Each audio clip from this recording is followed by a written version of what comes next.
Welcome you all in education classes. आज का हमारा जो टॉपिक है औपचारिक, अनौपचारिक और निरौपचारिक शिक्षा के जो साधन हैं उनकी तुलना।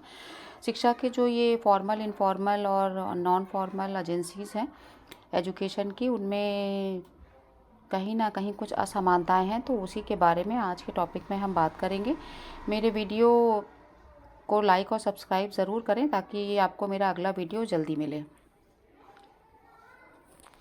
जैसा कि मैंने आपको बताया था अपने प्रीवियस वीडियो में कि शिक्षा के जो औपचारिक साधन होते हैं ना, फॉर्मल एजेंसीज ऑफ एजुकेशन, जिसका जो समय और जो होता है वो निश्चित होता है और जहाँ पे हमें नियम और अनुशासन में रह के ही अपनी सारी गतिविधियों को पूरा करना होता है। तो औपचारिक साधन जो होते हैं, जैसा कि आपको यहाँ पॉइंट्स में दिखाई दे रहा है कि औपचारिक जो शिक्षा है और उसके जो साधन है वो निश्चित होते हैं, वहीं पर हम औपचारिक शिक्षा की प्राप्ति कर सकते हैं।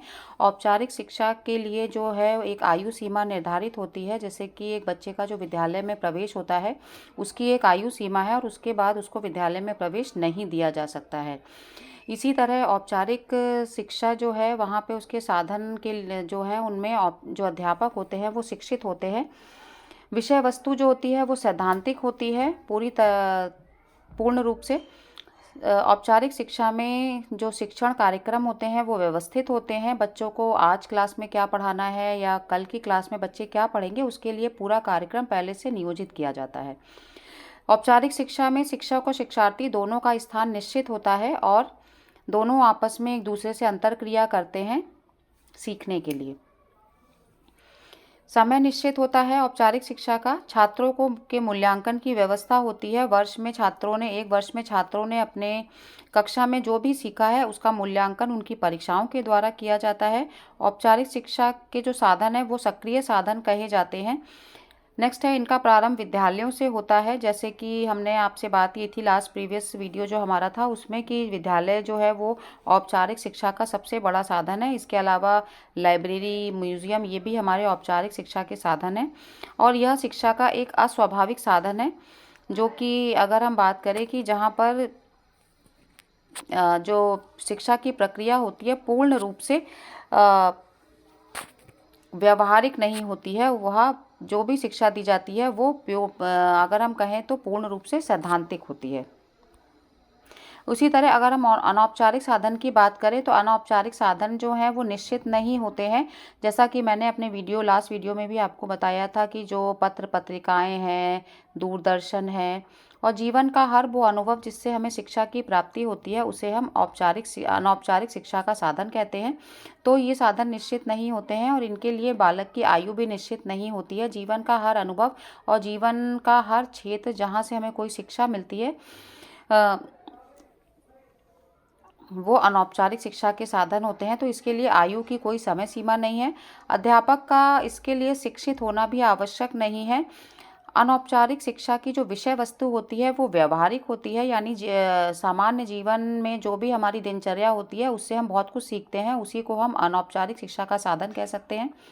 शिक्षण कार्यक्रम जो है वो पूर्ण रूप से व्यवस्थित नहीं होता है, यानी हमारे जीवन में जो भी कुछ है वो अचानक से हो जाता है और उससे हम जो भी सीखते हैं वो हमारा अनौपचारिक शिक्षा कहलाता है।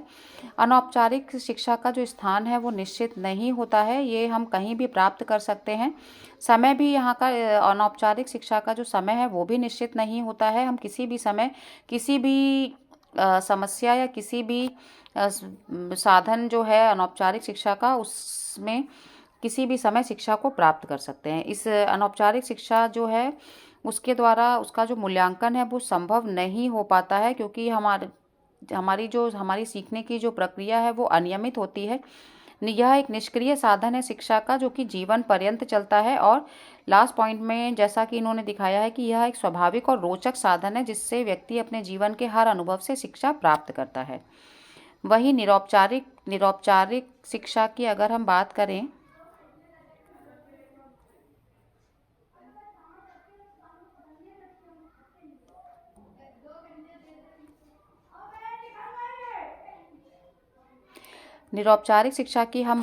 तो निरौपचारिक शिक्षा जो है वो औपचारिक और अनौपचारिक दोनों का मिला जुला रूप होती है। तो इस शिक्षा में छात्र निश्चित होते हैं।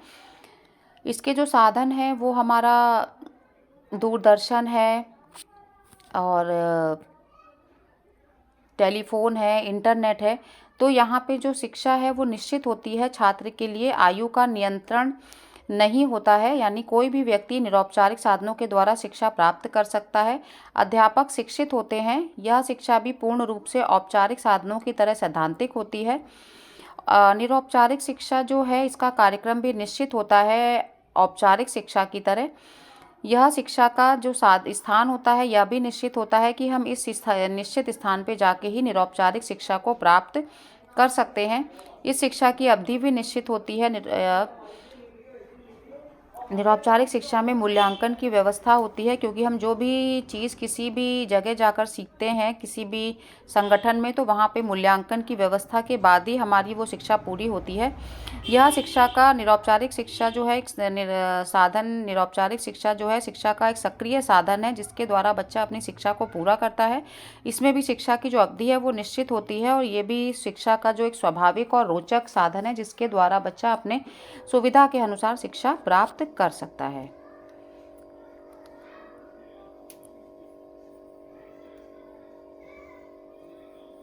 आशा करती हूँ कि आपको औपचारिक, निरौपचारिक और अनौपचारिक शिक्षा के बीच में जो अंतर है वो समझ में आया होगा। मेरे वीडियो को सब्सक्राइब ज़रूर करें।